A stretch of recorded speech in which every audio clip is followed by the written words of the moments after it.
Kim kurduğuna ayrıştırıyor? Haydi kandarım o kadar. Yavaş şöyle.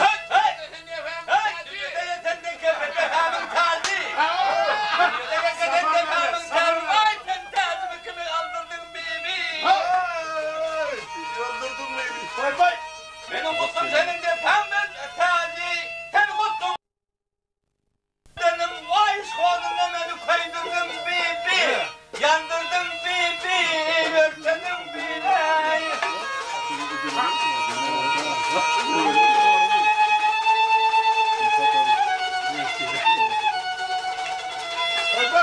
Bırak. Ya onun için kutludan hiç bakmıyorsun.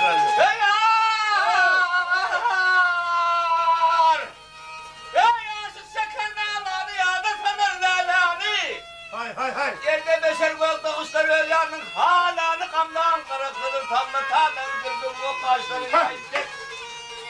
Gelinmiş vallahi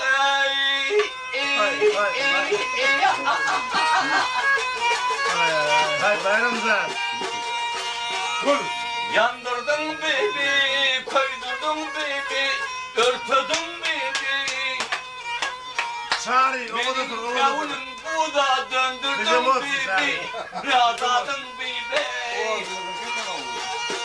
Hay kuma söyle, bağırın gene ustaydı. Hadi bana. Abi Cemal Morgaytalı, Cemal Morgaytalı.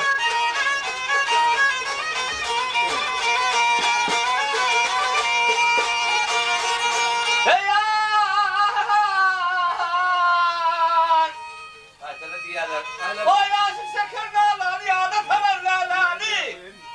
Yerde beşer bu doğuşları ölyanın halanı kandan kırıkları tamlı talan kırdım o kaşların aydı. Koy. Gönlümde şoğla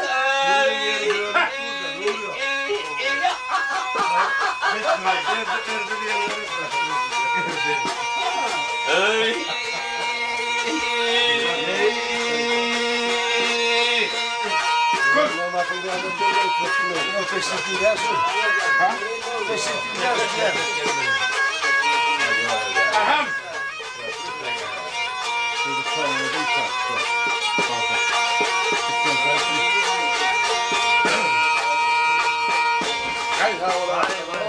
Abi 100 yaşa.